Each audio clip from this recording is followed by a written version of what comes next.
The arbiter, the judge, referee. Oh, yeah. You never was able to talk the Queen's English, was you, Hilda? No, she just shouts it top of her flaming voice. She was in her head siren it war. Right, Bet Lynch, that's us. You, come on, me. Come on, Hilda, go for the jugular. Look, if you don't say it, I'll throw back in the water. I've had enough. I have really had enough. I mean, surely you could have curbed your talent for upsetting people. I don't suppose it's occurred to you that it could have been his fault. Can't imagine how. Can't you? He couldn't have made a pass at me, for instance. Oh, do you seriously expect me to believe that? Men do, you know. Well, the Frank Bradleys of this world, but not a happily married man like Sean. Oh, grow up, Mrs. Walker. Since when has being married ever stopped him? I found this whole conversation rather sordid and disgusting. Well, you started it. And what happened in here last night was pretty sordid and disgusting. First he busts up things between me and a bloke I really could go for, and then he tries to get me into bed himself. You're a liar, Bet Lynch. You're a wicked, wicked girl. Am I? And I suppose I'm lying when I tell you it's not the first time it's happened. He has tried it before. Oh, I refuse to hear another word. Just before he got married. And when your precious little conceptor was here as well. Right under his fiancée's flipping nose. That's the sort of charmer your Mr. Regan is. You're quite safe, aren't you, when the man isn't here to defend himself? And why isn't he, if he's so flaming innocent? Because I threatened that I'd write and tell his trusting little wife just what sort of a rotten devil she'd got, that's why. As if she'd believe you. Well, that's her problem. I mean, a man married to a decent woman like Concepta, he doesn't lower himself. To what? To go with a tart like me? I was under the impression he was under your roof as a lodger, bed and breakfast. Now, don't you get clever with me, madam. I thought you saw him last thing at night and first thing in the morning. Of course, I could be wrong. You could be very wrong, so watch what you're saying. There could All be right, Elsie, you all right, can't that's even the keep end of a fella of your own, can At you? least I don't hold open house. Bring your lorry to Elsie Tanner's. You cheap foul now, Yeah, flounce I suppose the older you get, the more jealous you get, eh? All right, I've heard enough. Now, come on. Definitely had enough. Shouldn't you be saying that to that bag? Look, it's you that's working For here. God's sake, forget about the whole damn thing. She's on home territory here. Don't forget that. Night, you was with me, love, and I don't care who says different. Yeah, we've got that sorted out. Now, who were you with last night? Well, if you was with me, love, I must have been with you, right? No, it don't always follow. And you know it doesn't. So who were you with last night? This is beginning to sound like a very old joke, Vera. Yeah, well, that's probably what it is and all. I suppose you've been stood there thinking I'm the joke. I've not been thinking nothing, love. You hard-faced cow. Oh, don't start calling me names. I will Vera. call you, and I'll call you to your face and all. Do you know you've no more morals, you, than a cat's behind? Well, that is a laugh. Now listen who's talking. Oh, yeah. I have listened to quite enough, and I will listen to no more. Mrs. Duckworth, the door is behind you, where you came in. Yeah, well, don't you worry, Mrs. Walker. I don't even want to talk to her. I don't want to communicate with her. No, you'll hear from my solicitors, love. Don't you worry. You'll be hearing. They say television's killed live entertainment. Don't know why you married him, Vera. He's not even got hair on his shoulders. Now, listen here, you. I'm going to You warn are you. a flaming hypocrite, Vera. Me? Fred? Yes, Me? I'm an Kindly hypocrite. escort Mrs. Duckworth off the Am premises. I? It's sauce for the goose, Vera. That's why you don't like it, love. Get back to the gutter, you, where you crawl Come from. on, Vera, let's yeah, go on. Now, quiet. Yeah, you'll think this is a laugh, don't you? Come on, cool. Score? Anyway, I've been with Anne for a long time now. You wouldn't trust me anymore, would you? You're so cheap, Mike. So flaming cheap. When did things change, Frank? When you found out I didn't own this place? Is that what you think? What else should I think? I'll give you something to think. Fawn. She didn't seem to know that. Well, I told her. You did tell her plain enough. Did the two of you dream this up, did you? Now, wait a minute. Oh, yes, I can just see it. Now's our chance to get her in lumber with the brewery. You've never liked it, have you, me being the boss round here? Well, if that's the way you're going to be, I can't be bothered talking to you till you see a bit of reason. Yes, you and Hilda between you. I bet you were straight on to 'em. She's gone off. I had to get onto them. All right. I had to know what my position was. After that, it was out of my hands. Well, thanks for the favour. Is apparently contemplating. What? Vera! Don't start any more trouble. What's up with you? Who do you think you're falling at? You know you can't talk without bawling, you. Right, I've had enough of this. boy. I'll handle this. You've got two choices.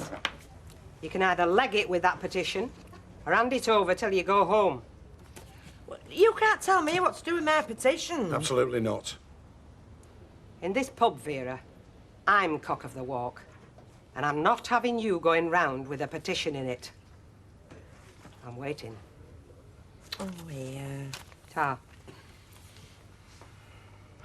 There's only 2 names in the damn thing. Yours and Jack's. I know, because we've only just started. Yeah, we have, yes. There are 3 things off limit in this pub. Religion, politics, and pinching somebody else's wife or husband. There is now a 4th. Jim MacDonald's extension. It is a banned subject. Get it? Got it? Good. Carry on supping. Made up tart. Now, come on. And that's all you'll ever be, so you better get used to it. I don't have to put up with this. What? What's going on? Difference of opinion, love. That job I was supposed to have got, well, there weren't one. It was just her trying to make a fool out of me. Is this right? Only because I happen to believe that being a barmaid is a decent way to earn a living. And I don't like it when I get her looking down her long, bony nose at me and telling me that she's not really a barmaid at all. What she really is, she's really a model. Well, I am. No one will employ you. All right, cool it. I was a model once, you know. Newton and Ridley's magazine. I was on the front cover, 1978. That's right, you were, weren't you, Betty? So you see, I'm really a model as well. Well, we all are in this job. So, if you want to scratch each other's eyes out, you do it away from here and outside of working hours. Because while you're behind this bar, there are no barmaids and there are no models. There are only bloody ladies. All right? Yes? Yeah, all right. Sorry. You're right. Thank you, ladies.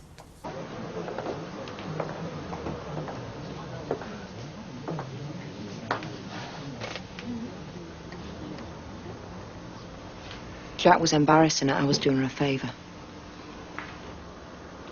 Out. What? You're poison, Tanya. Always were and always will be. I was a fool to have ever given you a second chance. I want you out of here now. And I never want to see your evil little face in my pub ever again.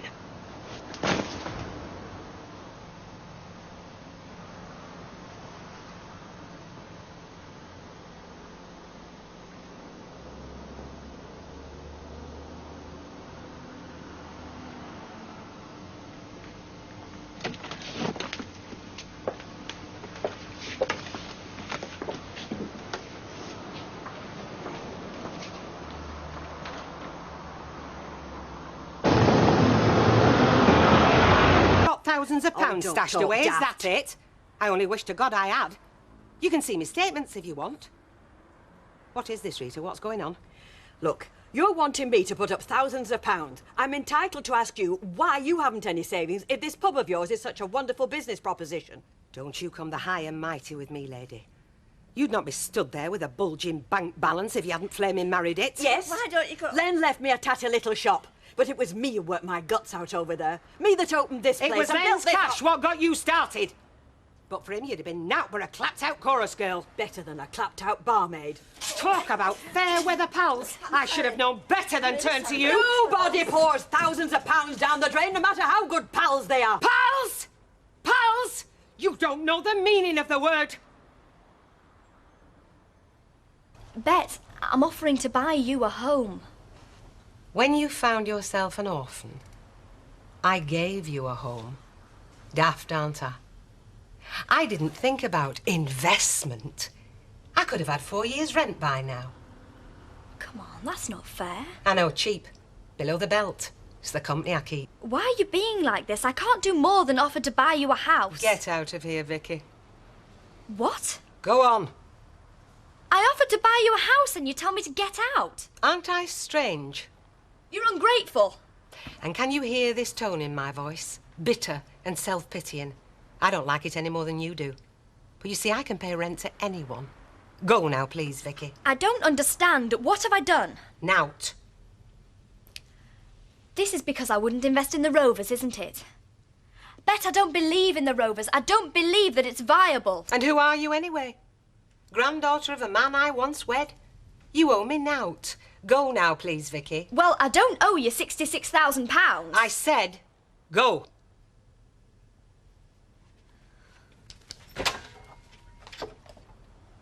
Yeah, Alan. I never said that anyway. Yeah. You did. I did not. You were wrong. I told you. If you go for this, you've got to be totally mad. Mad? I bet she jumped at the offer, though, didn't she? No, she didn't. Why? I don't know. She's just flipped. I've never seen her like that before. What the flipping cheek of her just because we didn't give her 66 grand? She's bitter. She said herself. Well, you look better. I thrive on disappointment.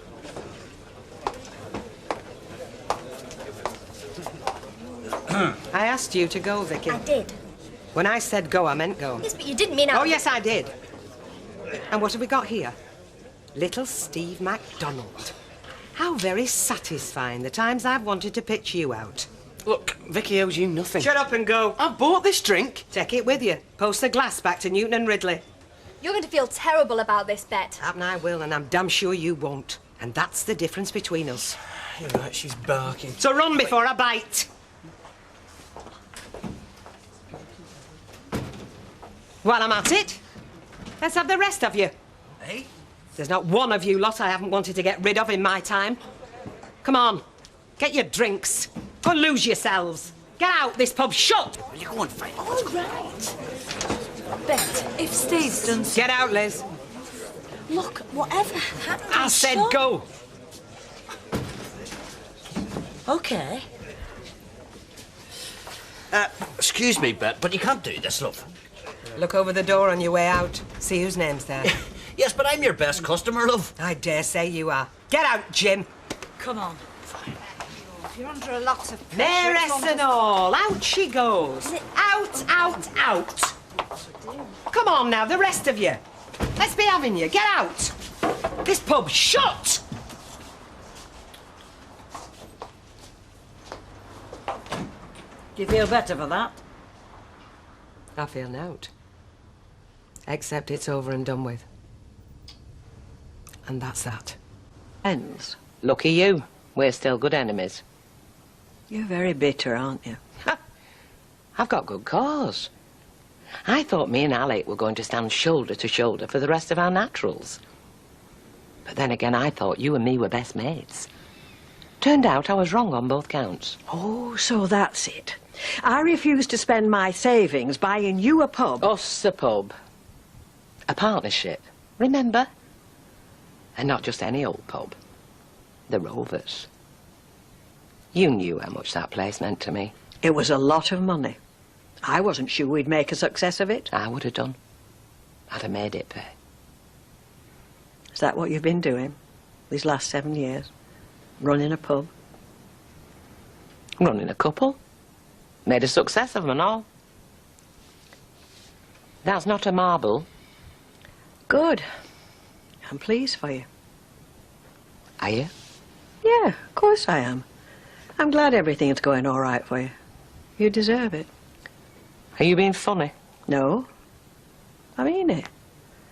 You've been through a lot in your life, and now you're comfortable. Happy? Always smiling. Good. I'm glad. I'm surprised you've not ended up in a place like this. I can see you with a bay window. Still over at shop. I like it. Any aftershave on your dressing table? No. You? It was my birthday last month. Go on, have a guess how old. Oh, I couldn't. Go on. 65. 62. Oh. Anyway, it was on my birthday I decided to give up men. Not that that means much. I gave up smoking on New Year's Day. How long did you last? 15 seconds. I'd half a packet left. I was running them under the tap, one at a time. I lit the third one up, and that was that. People like you and me, we don't change. Me and you? I wouldn't say we were that alike. Yeah, of course we are. We're from the same mould. Maybe a long time ago. People do change. I've not. No, you've not, have you? How do you mean? I've worked hard for what I got. Whereas you just seem to drift along. And normally it involves some fella pulling your strings. You still think you're a cut above, don't you? You don't fool me, lady. I've known you too long. You've only got that shop because Len died. That was my business. And his cash. It's all right, I'm only saying. You've been lucky. I've been lucky. You probably did me a favour not buying the Rovers, because if you had, I'd probably still be stuck behind that bar. I thought the Rovers meant the world to you. That's before I'd seen something of the real world. Don't get me wrong, I'll always be fond of the old place. But now I can see it for what it is. It's just a tatty little backstreet pub. And you can put on all the airs and graces you like. You still only run a toffee shop. I'm not listening to any more of this. What are you doing? I'm only saying. I know, I've heard what you're only saying. If it's that tatty and grotty, why have you come back? Oh, don't tell me. It'll be some romanticised story, whereas the truth probably involves a fella and a pile of debts. I was a fool to come round here to think I might try and salvage something. Yes, I've changed, Bet, and so have you. You've turned into a hard, petty woman, and I feel sorry for you. Do us all a favour. Get lost and take that vulgar ring with you.